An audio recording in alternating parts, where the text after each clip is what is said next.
bullying, identity theft online, and various different issues that performers, models, social media influencers are having today on social media. So that being the case, thanks again for being here. I know that questions are going to be getting copied in here, so I'm just setting up my little chat thing so I can see your questions, and we'll do our best to answer your questions while we have this time together. So Larry, I guess the best place that we can start is that obviously in this COVID world that we're living in right now, people have a lot of time on their spare hands. They're sitting in front of their computers, they're sitting at home, they can't leave their houses, there's really nowhere for them to go or do much anything. And so they're spending a lot more time online. And it seems that what we've seen in the past few months is we've seen this large increase in people kind of walking away from, call it somewhat of a filter on Twitter, and they're saying things to other people that are quite frankly horrible things. And it's turning into cyberbullying, it's turning into really just a disaster for influencers online. And so I guess we should probably start with talking to people about, what should they do in the event that they're being bullied? What should they do in the event that, they've got someone on social media, whether it be Twitter, Instagram, what have you, that is just, frankly, just making their lives hell? Yeah, that's a good place to start. It's kind of a mixed blessing. You've got a lot more people online. So, those performers who are focused on, cam performing or performing from their homes, amateur models and so forth, have more of an audience. But you've got, people that are frustrated, cooped up, irritated, no money. And so they're taking it out on anybody they interact with virtually. We've always had these keyboard warriors and anonymous jerks that have said things on Twitter and other social media outlets, but it does seem to have increased in intensity. And you've got a lot of new people, who aren't familiar with the community and the industry, exploring, and they're unsure of how to interact and what to say and what not to say, or they're just troublemakers. And so what do you do? That's a complicated question. In one respect, the law hasn't caught up with the technology. The legal system isn't a great resolution for this type of bullying and harassment. There are a number of states that have enacted cyberbullying, cyber harassment laws, revenge porn type laws, but they're not adequate most often. For example, in Florida, we have a cyber stalking, cyberbullying statute, but it requires that the material be posted on a website in order to make a claim. So if you've got somebody that's texting you or threatening to do something, that falls into the gap. And a lot of these statutes have those similar errors in them or insufficiencies. So you've got people wondering what to do. Do I go to law enforcement? Do I hire a lawyer? Do I fight back on my own and my and end up in a flame war or potentially a defamation claim? So there's a lot to talk about, but the legal system is not a perfect remedy. And so we can kind of, get into some of those issues here. Yeah, I mean, Larry, one of the things that I'm often impressed with is that, clients come to us and their situation online on Twitter, Instagram, what have you, is out of control. They feel like they've got nowhere to turn. They don't realize that they're, frankly, they don't realize what their options are. And so one of the conversations that I first have to have with individuals dealing with these situations is, what is the best way to handle one of these individuals? And quite candidly, Larry, what oftentimes the advice that I end up giving them is I tell them, listen, block this person across all of your different platforms immediately.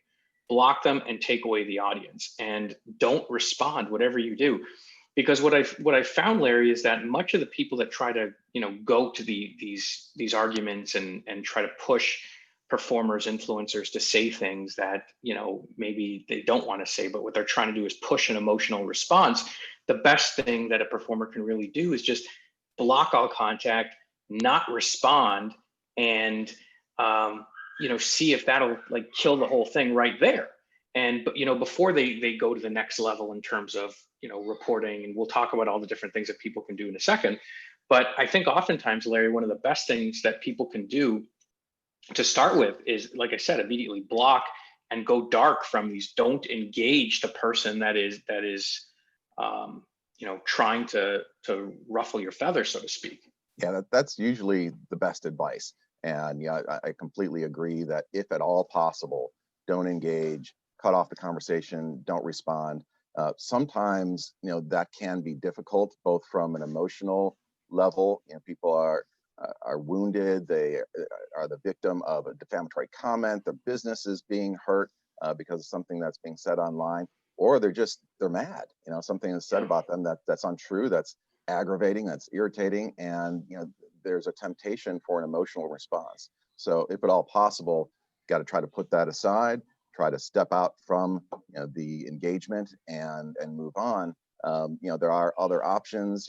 Sometimes we've seen a single factual response and a very clear statement that this is going to be my only comment on this. I'm not going to say anything further. This is wrong. This is why it's wrong, and be gone after that. Sometimes that's called for, but if at all possible, yes, absolutely agree. Cut it off at the source. Don't give the troll what they're looking for, which is the attention and the engagement. So Larry, one of the next, the big things that oftentimes people talk about is they say, okay, what is it that arises to the level of something that may actually be criminal in nature? And when is it that someone should seek law enforcement? And typically the advice that I always give my clients is say, listen, the second anyone is talking to you online and they make some sort of threat or insinuation of potential physical violence against you, a loved one, or potentially that they're going to do something with your ID, or they're going to do something with they've obtained all of your credit information and they're going to go out and do A, B, C, D, and E. This is where I oftentimes push the conversation and say, okay, now's the time to, obviously you can always notify the platforms, and some platforms act quickly. Unfortunately, some of them don't. Some of them take an extreme period of time right now. And so when something crosses the line into criminal, which again, like I would categorize as threats of physical violence, threat of some sort of financial fraud, this is where it's time to say, okay, that's it. It's time to go to the police station, local law enforcement, whether it be your local police or the FBI or what have you, get a police report going and get law enforcement involved, because obviously there's no place for, potential violence or threats of violence, and those could all potentially be criminal acts. Larry, have you had to give, would you say you've had to give a lot of clients that advice since, I guess, we'll say since last February when this whole COVID thing started? Have you found that you've been having to tell people, look, that's a threat, that's a criminal action. You need to go and talk to law enforcement.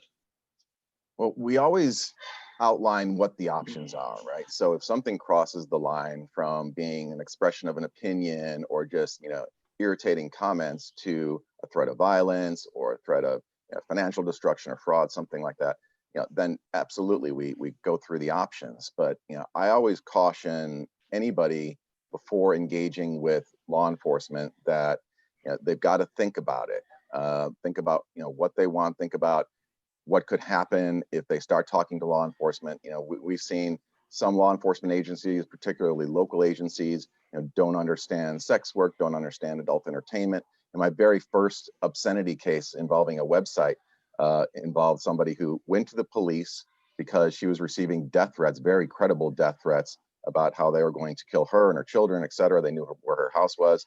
And so she went to the police, who handed it off to local law enforcement in Polk County, Florida. And the police came to the house, started talking to my client, and noticed what was up on her computer, which was an adult website. And that led to a very lengthy obscenity prosecution, and nothing was ever done about the death threat. So you've got to think about engaging with law enforcement. It's always best, if at all possible, if you have a lawyer or if you know a lawyer, talk to that person first. Think about all the permutations of what could happen, what they're going to ask, what was involved with the comment. Does it involve your business? Are you going to have to explain your business to somebody who doesn't understand the adult entertainment industry? Those kinds of things are always important, even though the option is there to go to the police. It's not always the best option, but it should be evaluated in each individual case. See, I don't think it's fair, Larry. And I've always, this has been something that in my experience as an adult entertainment lawyer that I often get frustrated with, is that I have so many people, performers, social media influencers, anyone who really is associated with the sex industry, coming to me and saying, like, listen, this person did threaten me, and I went to the police with my log, and they got some sort of horrible feedback or response from law enforcement, like, well, hey, you're putting yourself out there, you get what you deserve, or frankly, they say, okay, they take the report and say, we're going to, put it through the system, and the individual who makes the complaint never hears from a detective again. And it frustrates the hell out of me. And so, the point you just made, that's something I very much agree with, is, for first of all, if there's anyone out there listening, I always encourage you to go to law enforcement if you feel, that you're in physical jeopardy, do so immediately. But, in the event where, you have an attorney you can contact, or you don't feel that law enforcement is taking you seriously enough, you always have the option to bring in a lawyer and let the lawyer speak with law enforcement, and make sure that, that lawyer will make it clear to law enforcement that it doesn't matter what line of business you're in. That doesn't matter. If a crime is being committed, or if purportedly someone is doing something to you that is illegal, they have the obligation to act. They have the obligation to investigate it. That's what the taxpayer pays them to do. And it doesn't matter what their personal feelings are with regard to sex workers or whatever sort of work it's in. And that's always been a frustrating thing for me, Larry. And I hope that people understand that are watching today, that don't be dissuaded. If you're out there and you've reached out to law enforcement, you haven't gotten the response that you wanted, that's what I'm here for. That's what Larry's here for. We are more than happy to help and push law enforcement to make sure that they're investigating and hopefully ultimately prosecuting people who go too far. So, I mean, one of the points there is that with internet communications, you have more options in terms of law enforcement. It's not just a local crime. If you're being threatened, it may very well be a federal offense. The FBI has a dedicated unit that investigates cyber crime, cyber threats, extortion, etc. So, if you're not getting the response that you think is appropriate from law enforcement, your local police department or sheriffs, then, it may make sense to escalate that, or in addition, notify federal law enforcement who may take it more seriously. Yeah, absolutely. And so that's kind of the criminal aspect of it, Larry. So then we get into, the civil remedies. Now, fortunately, Larry, you and I have been involved together in some cases in the past year where we've had to initiate civil action against individuals who go too far online and, engage such actions as, stalking, defamation, and every state has different things. You hear about, everyone, just some places call it restraining orders, some places call it personal protection orders, some people call it no contact orders. Every state has a different name for it. And so one of the tools, Larry, that I've often been using for my clients, and I know you have also, is that there always is the ability to go to a state court and seek potentially a restraining order or protection order from someone who perhaps, hasn't quite crossed the criminal line, but they've done enough to violate the state civil laws, related to conduct, stalking, et cetera.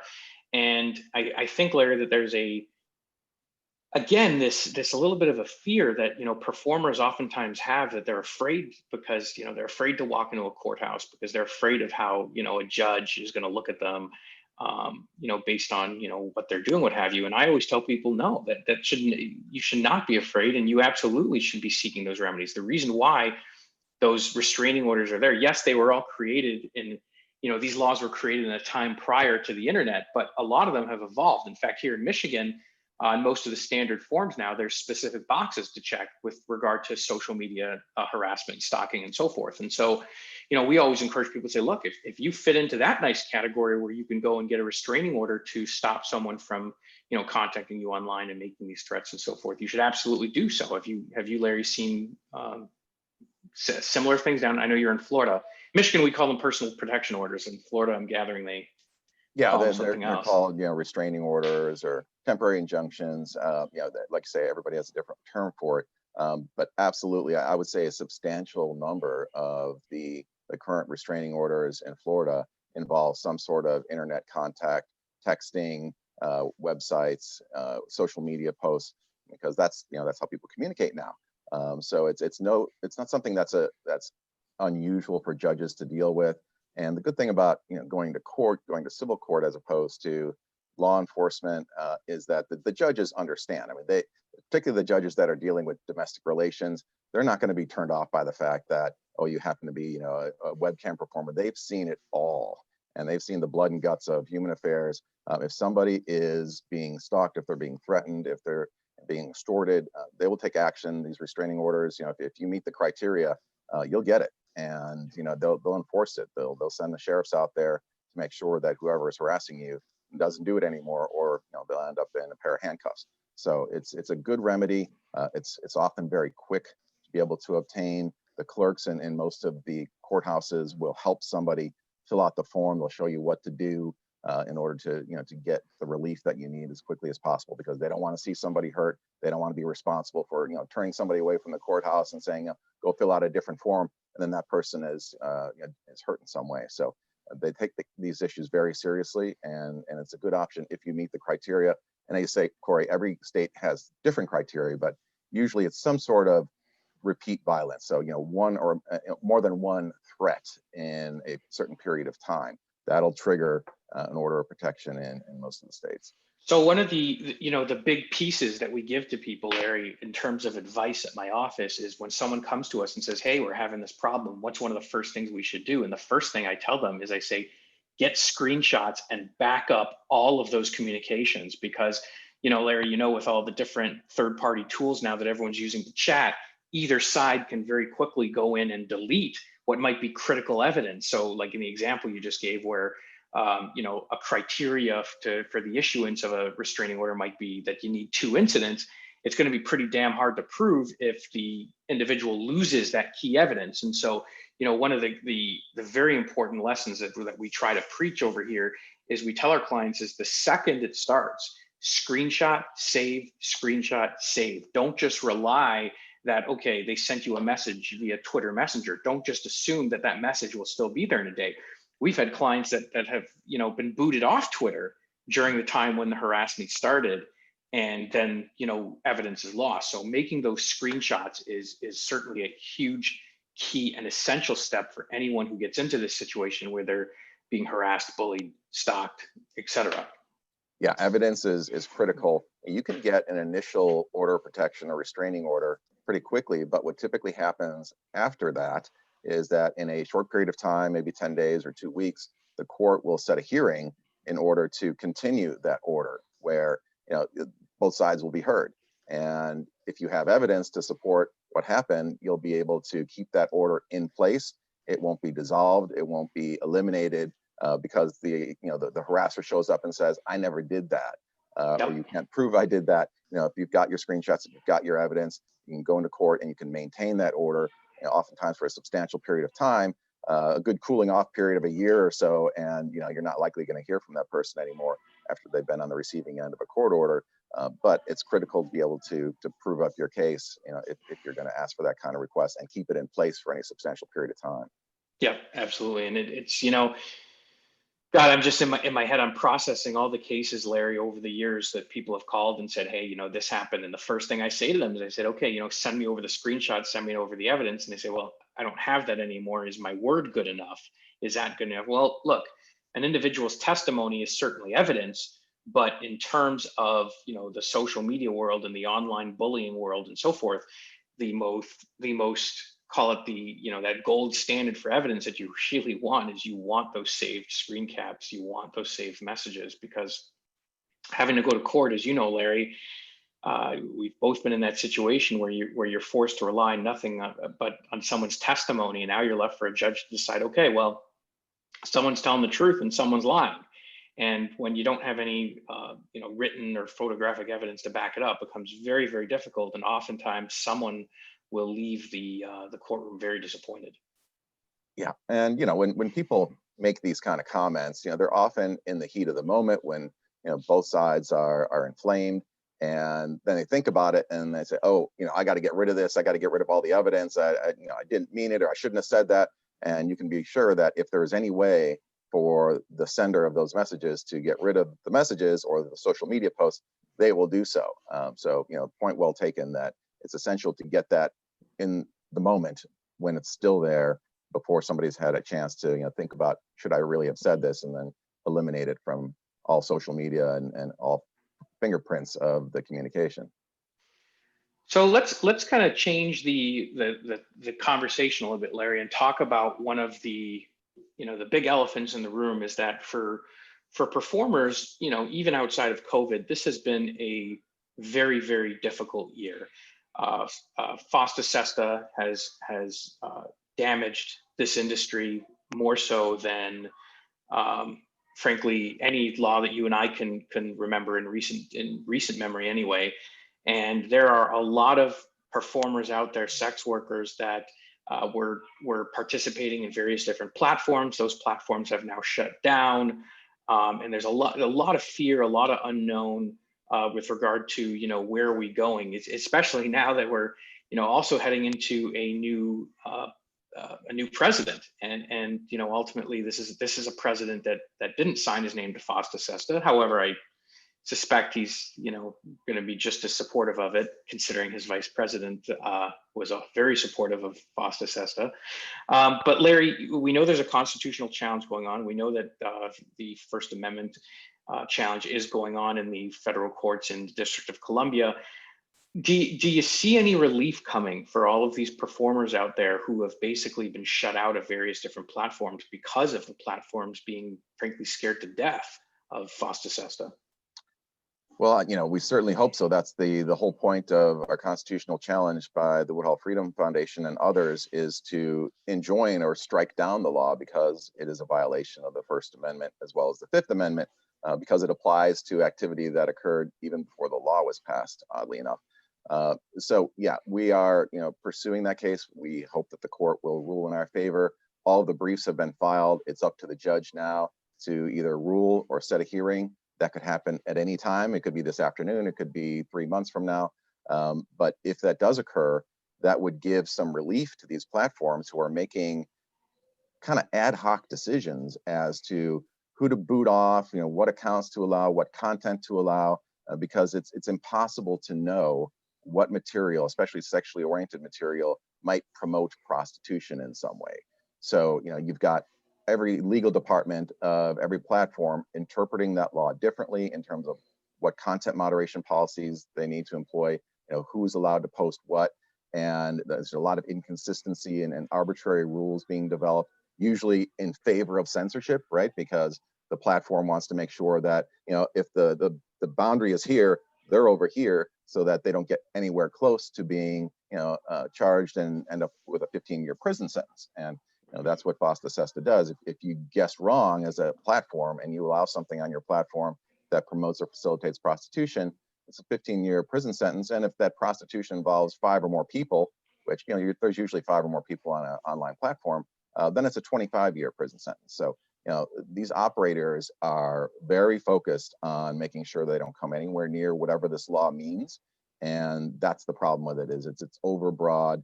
It encourages censorship by these private platforms, and we're sure hoping for some relief. I will say that given the length of time and the unfortunate decision by the trial court to initially deny standing to our plaintiffs, which was overturned on appeal, but given the intervening amount of time from 2018, I'm concerned that the culture of censorship has taken hold with these platforms, and hopefully we'll win and we'll get a decision saying that FOSTA SESTA is either invalid or doesn't mean what these platforms think it means, and it's much more narrow. But will that affect what the platforms are doing? Will Facebook or YouTube or any of the adult platforms suddenly say, okay, we're going to allow a lot more content on, or stuff that had been prohibited for 2 years, we're suddenly going to start to allow? I think it's going to take some time for some platforms to get comfortable with less restrictive rules. But maybe new platforms, that see the ruling, if it's in our favor, and say, okay, we've got an opportunity now. We can allow things that other platforms have been blocking because we understand the law is not going to be enforced. So, we're hoping for relief in some way, whether it's from relaxing of guidelines or from, just a complete invalidation of the law. One of Larry, I have the privilege of serving on the Pineapple Support Board, and so. When people come to Pineapple Support for mental health assistance, their troubles stem from so many different things that's happened in their lives, from situations that have happened in their personal lives, things that have happened on set, things that have happened offset. and things that are going on with them financially. And one thing, Larry, that just it drives me nuts, and it's an important thing to talk about. And this is where I believe that the government, in my opinion, has failed historically with regard to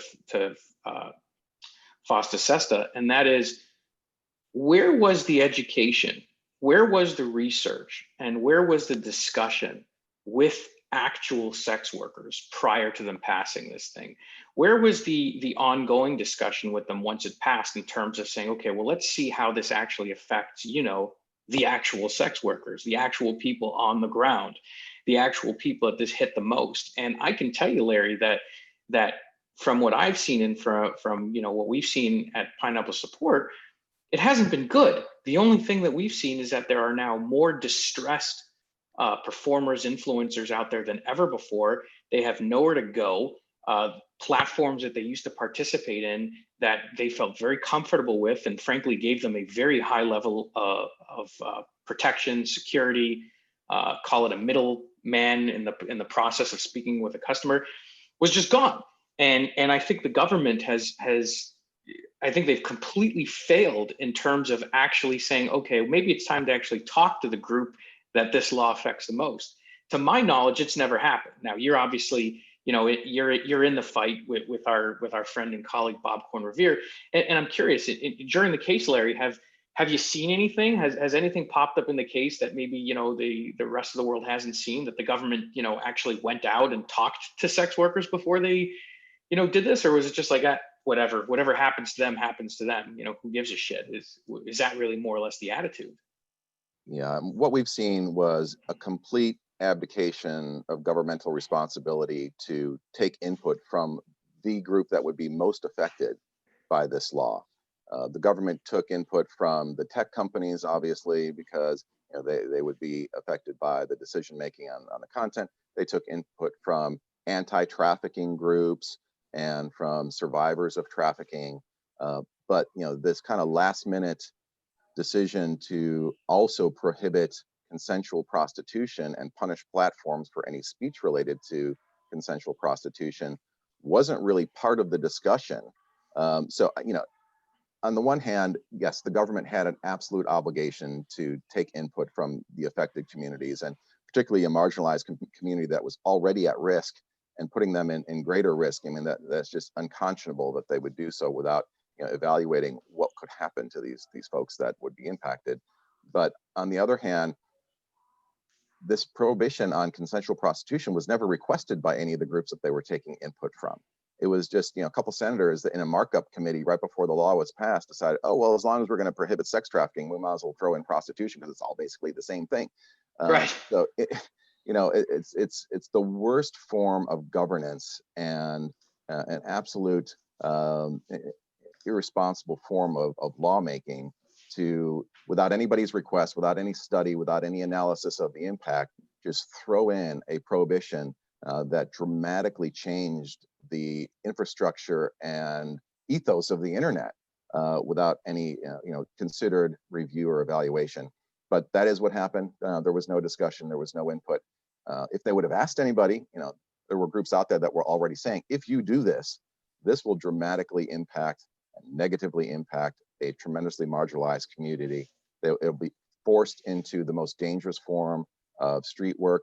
You will lose your own access to resources in terms of finding traffickers, because these platforms will either shut down or go overseas where you can't subpoena the information and track down the traffickers. So it's a net loss for the government and for the groups that will be impacted.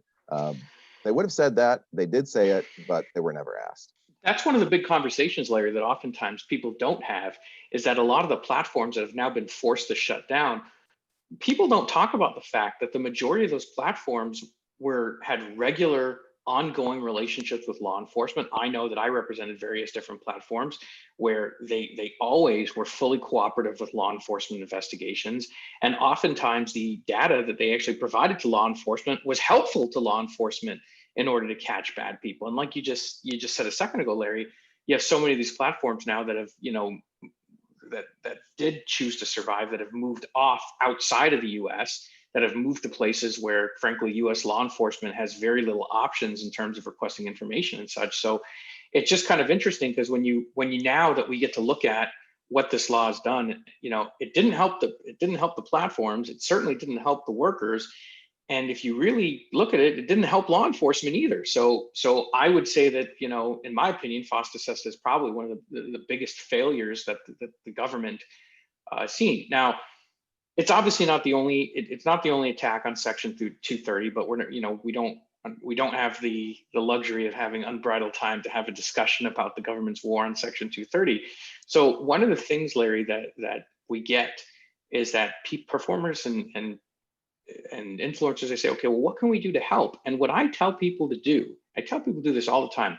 One beautiful thing, one of the major beautiful things about social media, about Twitter, is that you don't have to really send a letter to your local politicians anymore. You can now actually communicate with them, tag those politicians, those senators directly online, and say to them, hey, what is your position on this? Or, hey, I am not going to support you if you support this bill. Why are you supporting this bill? What about me?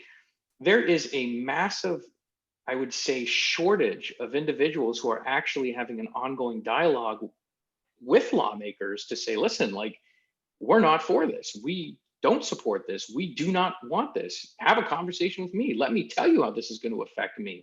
And don't support those candidates.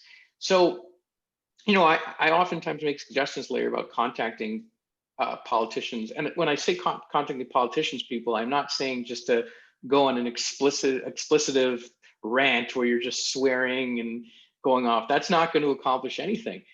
Send a message saying, listen, hey, this directly affects me. Why are you supporting this? How am I supposed to, feed my family now? You're taking my livelihood away.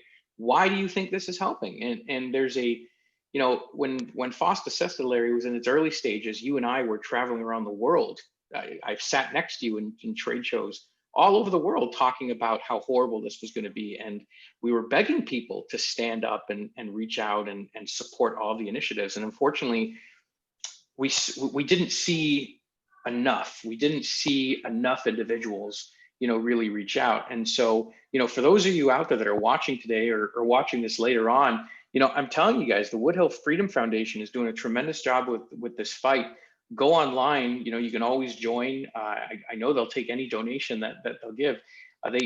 They're really the ones on the front line of this particular battle, and they need it. They need the resources to be able to fight this monster. Yeah, I mean, you made several good points that I think that it's important to kind of explore. One is that there wasn't a lot of pushback during the FOSTA SESTA hearings and the adoption of the law. It did happen pretty quickly, although it was an evolving bill for years. They tried to pass something like this for years, and they weren't able to quite do it until 2018. So we knew it was happening, and you and I were talking about it, like say, in trade shows and presentations forever. But I don't think people really took it seriously and realized how impactful it would be, because this bill was sold as an anti-sex trafficking bill. Nobody wants sex trafficking. I don't want sex trafficking. Go ahead and punish the sex traffickers. And we were trying to educate folks that this is a much broader initiative, and really the goal was to go after the adult industry. But the positive thing that happened as a result of FOSTA SESTA is that the sex worker community found its voice, and they are out there in force now, and they're paying attention. Fortunately, they are communicating online. They're forming relationships and alliances and formal groups, informal groups, and they're out there speaking. And so, this next threat to Section 230 or to the adult industry or to sex workers, and there's a bunch of them out there, as you mentioned. I think we counted something like 24 different proposals to amend Section 230 and administrative initiatives and rules and all this nonsense. And so all of that could dramatically impact your ability to communicate online, to operate a business as an adult entertainer. And so now is the time to get out there and do it, educate yourself, look at these proposals, tag those representatives. That's a very effective way of communicating, because they're all very concerned about their social media presence. They can ignore a letter, they can ignore a phone call, they can't ignore 1,000 Twitter users with verified accounts commenting about how horrible something is going to be. They've got to respond to that, and they've got to pay attention to it, because the whole world sees it. So it's a great recommendation, and I would encourage you to continue doing it as you see these initiatives that will impact and hurt your business. So we are getting some questions in now, Larry, from the live stream. So I'm going to try to address them as they came in. I apologize, guys, that it took me a second to get these. It seems that, one comment we have from one particular user, Larry, is asking whether they believe that, FOSTA SESTA and some of the other major developments in the industry are being driven by the religious right. And I quite frankly, I think the answer to that is partially yes. I also think that there has been what people seem to forget is that there has been a stigma against the adult entertainment industry and against adult entertainment workers for as long as I've been practicing and as long as I've been studying the law. And so, yeah, to the user that asked that question, I think there definitely is a push from that, but I don't look at it as anything new. I really don't. I think that the industry has had its enemies for the entire time I've been in. I think there always will be. I think when we get past this particular issue, unfortunately, there'll be other people who, for whatever reason, whether it be religion, whether it be their own, personal, whatever beliefs it is, that are always going to be attacking the adult industry. So I wouldn't say that this is directly a result of the religious right solely. I think it's a part of it, but I wouldn't say it's the whole picture. But no, Larry, what do you think? Yeah, it's a part of it, but it would be a mistake to believe that this is solely driven by the religious right or morality. FOSTA SESTA and these other proposals to amend Section 230 are bipartisan in nature. Republicans, Democrats, there are groups that have teamed up with the religious right, anti-sex worker feminists, anti-trafficking organizations, big tech who think that this will help give them a monopoly and keep out smaller players. So this goes far beyond the moralists out there who want to stamp out porn. There is an unholy alliance of groups that oftentimes would never talk to each other, that are in favor of stamping out the freedoms that have been provided by Section 230 and encouraging more government control of online speech. And so that's what you have to watch out for.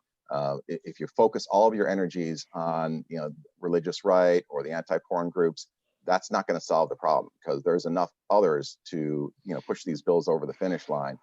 So we have to point out what's wrong with this, both from a freedom standpoint, how it'll negatively impact sex workers, how it will interrupt the infrastructure of the internet and prohibit innovation of new businesses.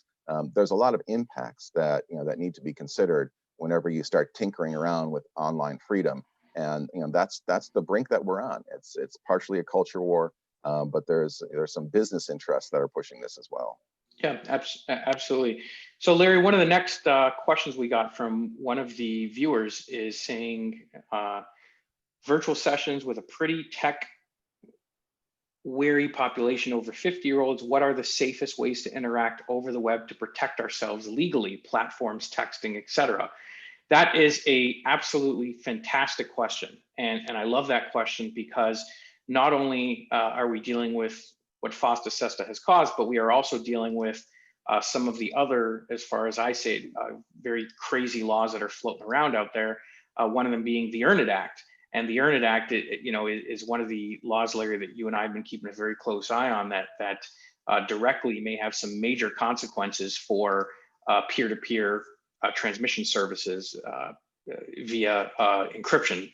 And the Earn It Act obviously caused a lot of concern, because it potentially requires service providers to create a back door, so to speak, for law enforcement to get through encryption. So to answer your question, for the individual who said that, I truly think that everybody needs to take a step back and be very careful about what they're using to communicate with people.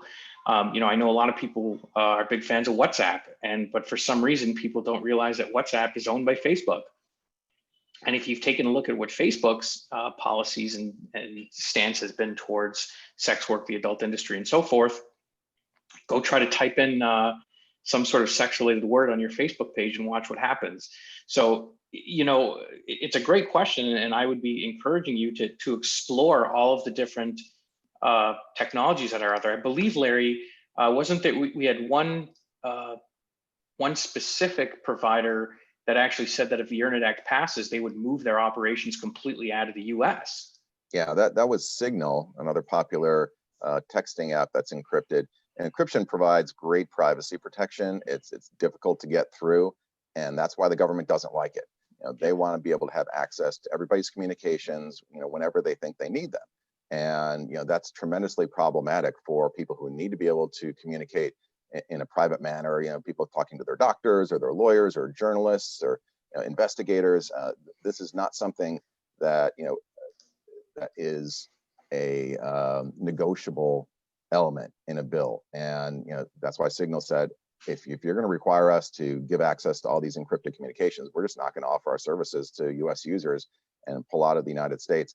I think that helped push back on this encryption portion of the bill. The markups in the last committee meeting are backing off on that requirement of the bill. And frankly, a lot of these Section 230 bills were really for show, to get a discussion started, to try to scare big tech, and also to tell the American people, oh, we're doing something about this, even though they may not ultimately push it. But encryption is critical to be able to communicate in private, and while it's there, and while the government doesn't have a back door, it's fairly reliable. Well, speaking of back doors, Attorney General Barr was shown the back door last week, and he was obviously one of the most vocal known supporters of the Internet Act. And I wonder, Larry, going into this next term, where we're obviously going to, I mean, no doubt about it, we're going to see a new Attorney General once Biden takes office. Whether or not we're going to see a new one appointed in the limited time that Trump has left in office is a whole other question. But I guess it's going to be interesting to see whether or not the next or the incoming Attorney General will have a little bit of a different stance on the Internet Act, and potentially that might be a good change coming down. But so going back to the user's question again, there are platforms out there, and they exist. There's a ton of them that still offer encrypted services, and we encourage you to use them. I always tell people, I know this sounds like some almost common sense advice, but there's still a huge issue with this.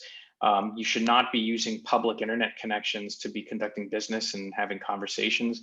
People do that far too much. I understand that, there's a lot of people hurting out there right now, and they're trying to save a couple bucks. So they're, hooking onto someone else's internet connection or Wi-Fi or what have you. That is not the connection you should be using to be having, what you believe to be confidential communications with someone. I don't see anything good coming out of that. But excellent question, and I certainly appreciate it. One of the other things, Larry, that we're getting a lot of performers that are asking now is in light of the fact that we've had so many performers that have gone from working for someone else. When you think, Larry, I mean, you're a lot older than me. When you started in this business, it was all black and white cameras and people, chiseling into stone content. But in all seriousness, if you go back, far enough, what you had is more conventional content creation. When I say conventional content creation, I'm talking about potentially 2 or more people in a scene, cameraman creating the scene. And now, though, you really have so many performers that have gone into business for themselves. And we've talked, Larry, so much about the importance of incorporation and intellectual property protection and so forth. But Larry, if you, unfortunately, we're already running short on time, which is amazing. But if there was maybe a couple pieces of advice, Larry, that you would give to the performers out there to say, okay, these would be our most important pieces of advice that we would give you, because now that you're going into business yourself for the first time. Yeah, that's a critically important question. Hopefully we'll get to do another panel like this on just that issue, because there's a lot of pieces of the puzzle. But overview, I would say, number one, get your content production procedures in place and up to industry standards. That means good, updated model releases, 2257 compliance forms, consent forms, copyright registrations if you're producing content, interview questions, recording of the execution of model releases, exit interviews, the whole bundle of content production, so you can make sure that your content is valuable and that you can enforce whatever rights you're getting from other performers that are appearing with you in content. Second, make sure that you document your deals, content trades where there's handshake deals and nobody knows who owns what rights or for how long or who gets to use things exclusively. You got to lock that up so you know what rights you have and what rights you don't, so you don't get into disputes with folks. Protect your stage name, think about trademarking, and you're running a business now, so treat it as a business. Consider an LLC or some sort of corporate entity to give you some protection from claims and creditors, and to segregate your personal assets from your business assets. Yeah, it's incredible, Larry, how many people they jump from basically being from in front of the camera to, in essence, having to play both roles of being in front of the camera and behind the camera at the same time. And because they haven't really had the practice, of having to go through all of the stuff that goes on behind the scenes. I'm talking about the document creation. I'm talking about the 2257 record keeping. I'm talking about the incorporation and the accounting and the lawyers and everything else. So many people kind of dive in and they quickly find themselves in trouble because they think it's like, I'm just a solo person. I don't have to worry about this stuff. And so what we continuously tell our clients, and this is something that's very important to me, as I always tell them, is I say, listen, now that you're in business for yourself, don't look at this as, okay, I'm in business for myself, so now it's all fine and great because I get to keep all, 100% of the money that I rake in. You got to think that with that, though, now comes a tremendous amount of responsibility, and you can't ignore that responsibility, because if you try to play catch up later on, Larry, and what I mean by that is, we get these calls all the time. We've got a performer coming to us who's been, they've been solo shooting for 6 months now, and they say, hey, someone wants to buy my catalog, which happens a lot. And they want to see all my documents, but I don't have anything. And then they come to us and they say, what are we supposed to do? Can I just backdate a bunch of documents? And, you're coming to the lawyer for legal advice, and we can't tell you that, yes, you can legally do that, because you can't. And so it's so important that good habits are taught and are instilled right from the start for performers that are in business for themselves. And don't wait. Don't think that, like, okay, I'll get to it later. For those of you that performers out there that are looking for, something a little bit more affordable, and you're new to the business, I've created a service called Adult.Law. At Adult.Law, you have the ability for a very low monthly subscription fee, depending on what your individual needs are. You can go online and get access to all the different videos, articles, and so forth we have to teach you how to do everything. Larry, not many years ago, but I guess many years ago, created an app. It's called Quick 2257. Quick2257.com is the domain. It's an app for 2257 record keeping. It's cheap. It's only 99 cents per download, and it gives you, for a solo individual in business for themselves, is an amazing tool. So don't push that stuff up. If you're in business for yourself, don't just think that you can let legal compliance wait till a later time when it becomes important. It's important right from the start. Absolutely. So guys, amazingly, we are actually already out of time. So I wanted to end real quick. We're going to quickly because we didn't really start with a long introduction. If any of you want to get a hold of me, you can always reach me at my website, myadultattorney.com. Same thing, that's my Twitter handle, at myadultattorney. You can also reach me now at adult.law. I'm always available by email, Corey@silversteinlegal.com, and I'm always happy to talk to any of you who might need some guidance, help. This is what I do. This is what Larry does. We love to do it.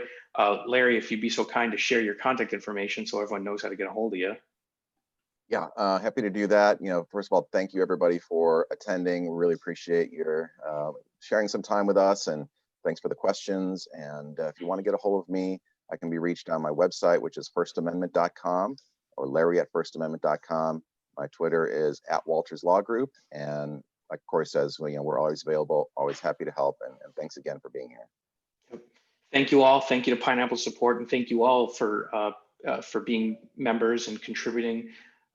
We really appreciate it. We value every single one of you, and we hope to see you all again soon. Keep watching these amazing seminar activities that we have here at the Pineapple Summit. So thank you all, and take care. Bye now.